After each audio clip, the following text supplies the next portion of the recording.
मेरी तरफ से नमस्कार। आज उपराष्ट्रपति का जो चुनाव है वो हो रहा है। अगले कुछ दिनों में जो नया राष्ट्रपति है वो भारत देश को मिल जाएगा। परंतु जो पुराने उपराष्ट्रपति हैं जगदीप धनखड़ साहब, जो राजस्थान के रहने वाले थे, बहुत अच्छे वकील थे। उससे पहले पश्चिमी बंगाल के राज्यपाल और भी कई प्रदेशों के वो राज्यपाल रहे थे। तो उन्होंने सरकार के कहने पर बहुत अच्छा जो काम है वो किया, परंतु उसके बाद अचानक उनको जिस तरह हटाया गया तो वो जो बातें हैं वो समझ से परे हो रही हैं।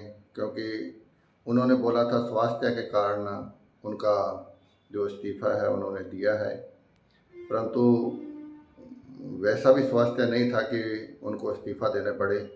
एक दिन पहले तो वो जो उपसभापति की कुर्सी पर बैठे थे, अपना काम कर रहे थे राज्यसभा में, फिर अचानक क्या हुआ, कैसे हुआ, ये बहुत सारे जो विचार हैं वो आम लोगों के मनों में हो रहे हैं। भारत एक लोकतांत्रिक देश है, अगर कोई वजह है तो उसके बारे में बताना चाहिए।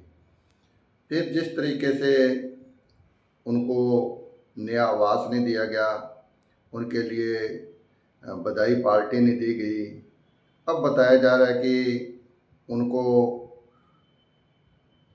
चौटाला के जो फार्म हाउस हैं दिल्ली में वहाँ रखा गया है।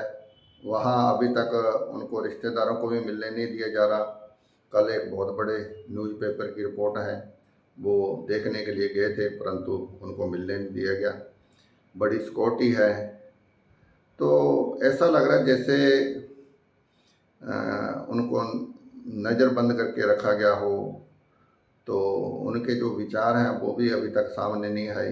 राजस्थान के एक बहुत बड़े लोकप्रिय नेता हैं हनुमान बेनीवाल, उन्होंने बोला था कि अगर धनखड़ साहब 1 महीने के अंदर अंदर बता दें कि उन्हें ज़बरदस्ती पद से उतारा गया या डरा धमका कर उतारा गया तो वो अगर बोलें तो हम जो राष्ट्रीय लोकतंत्र पार्टी है उसके लिए आंदोलन करेगी, दिल्ली की ईंट से ईंट बजा देगी।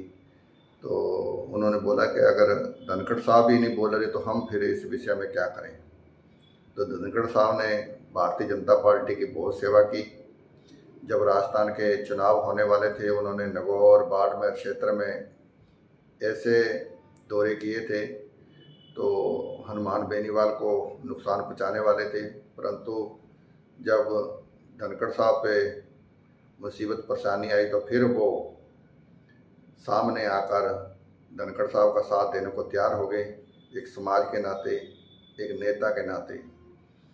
तो धनखड़ साहब अभी चौटाला फार्म में है। क्या सरकार उनके लिए दिल्ली में एक आवास की जो व्यवस्था है वो नहीं करवा सकी थी, नहीं करा सकती थी? तो सरकार के पास तो बहुत संसाधन होते हैं।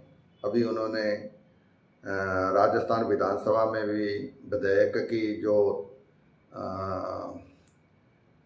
पेंशन है उसके लिए आवेदन किया था। तो इन सब के बारे में आपके क्या विचार हैं, कमेंट करके ज़रूर बताएं।